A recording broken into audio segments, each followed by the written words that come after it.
What is up everyone, how's it going? Hope you're keeping well and welcome back to another video on my YouTube channel. Game week 5 was a bit of a mess for most FPL managers, so the less said the better, and let's put our focus on planning for game week 6. Before I get into today's video, 70% of my viewers aren't actually subscribed to the channel, so if you are watching this video and you're not subscribed, please do hit that subscribe button. It's free to do, it won't cost you anything, and I'm currently on the road to 5k subs, so I'd really appreciate it. In today's video, I'll be showing you how I fared out in game week 5, and we'll also be looking at my transfer plans and team selection ahead of game week 6. Let's get into it. So looking at my game week 5 review, it was probably a week to forget for my own team, as I only came away with 3 players returning and I scored 35 points.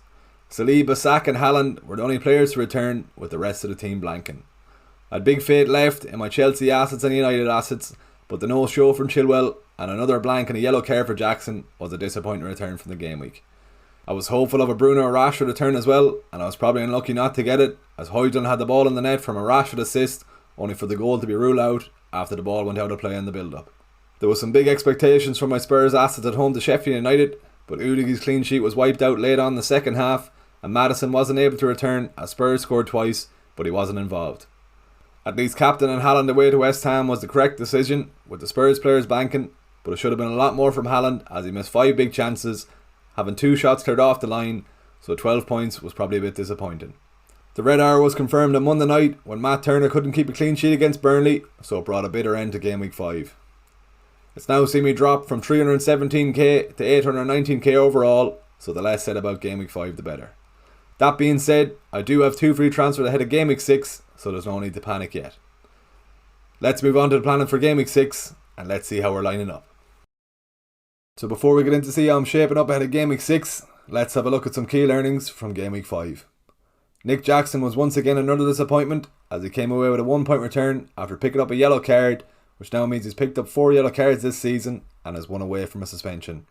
He did hit the woodwork, so we were pretty unlucky not to get a return, but he's now missed 7 big chances in the opening 5 fixtures, so a lot of managers will be looking to sell him this week.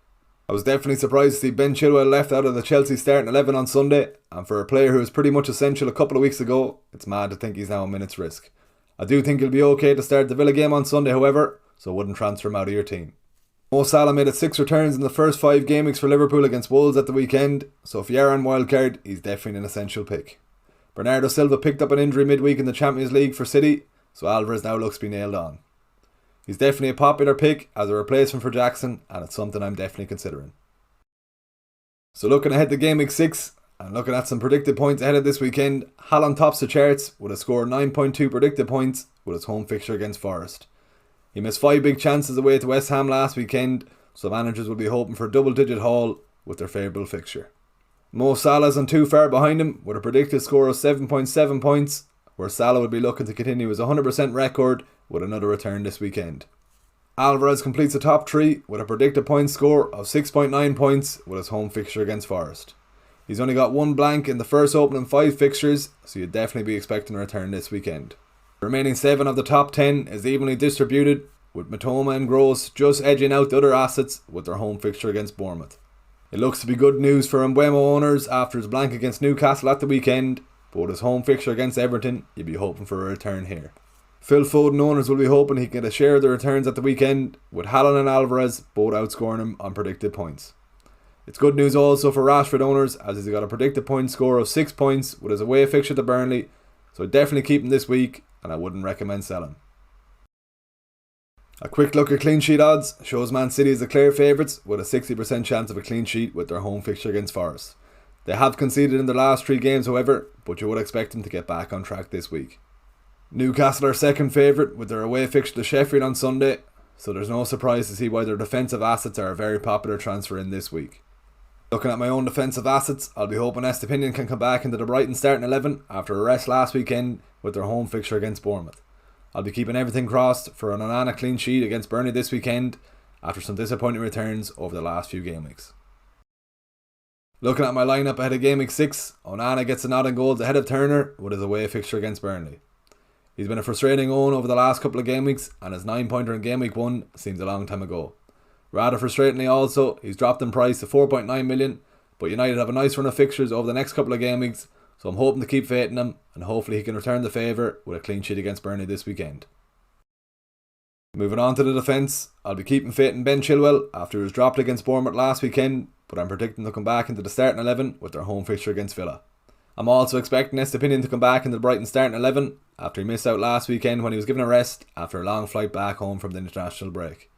He did play in Brighton's Europa League game last night, so I can't see any reason why he won't start this weekend. Saliba completes the back three for now, but with their derby game against Spurs this weekend, I'm predicting there to be goals in that game, and with 2 free transfers to use, I'll probably be moving him on. So moving on to the midfield, I hope it's not the United bias in me, but I'll be keeping faith in Bruno and Rashford once again this week. I definitely think it'd be a sin to get rid of them ahead of the Burnley game this weekend, so they'll stay in the team this week. They both picked up an assist against Bayern in the Champions League this week, so I'll be hoping they can do something similar on Saturday evening. I'm expecting there to be goals in the Arsenal and Spurs game at the weekend, so after Maddison blanked in Game Week 5, I'll be hoping he can get amongst the returns. Saka has only 1 blank in the opening 5 fixtures, so with him being on penalties and corners, I'll be expecting a return this weekend. Brian Mbeumo was unable to return against a solid Newcastle defence in Game Week 5, but he's up against a leaky Everton defence in Game Week 6, so I'll be hoping for a return. Completing the lineup, there's no surprise to see Haaland up front, but alongside him is Nick Jackson at the moment, but with 4 yellow cards and 1 away from suspension, it's looking likely he'll be transferred out this week. Let's have a look at my transfer plans and see how I'm looking ahead of Game Week 6. Looking at my transfer plans ahead of Game Week 6, Nick Jackson looks set to leave the team after some disappointing returns over the last few game weeks. ALVAREZ looks the prime candidate to bring it into my team with a home fixture against Forest, and he's also on set pieces and corner duties for City. Jackson is also 1 yellow card away from her suspension, so I think it's the right move to bring ALVAREZ in. Jackson has already fallen in price, and ALVAREZ has already risen in price, so I'll be waiting until just before the deadline on Saturday to bring ALVAREZ in the hopes we get some City team news. If ALVAREZ isn't starting, I'll be bringing in Callum Wilson for his fixture against Sheffield United on Sunday. Saliba is a player I've enjoyed owning so far this season, with some good returns in the opening fixtures, but Arsenal have a tough run of fixtures starting off with Spurs this weekend, and it also sees them playing Chelsea and City over the next 4 games. With a tough run for Arsenal, I'm looking towards Botman for some Newcastle defensive cover, as Newcastle have a great run of fixtures over the next few. With those 2 potential transfers, I'm very happy with my City double attack at home to Forest this weekend, and I also needed some Newcastle defensive cover with their upcoming favourable fixture run. Let's head to a pitch in Galway, and let's see who I'm captaining this week.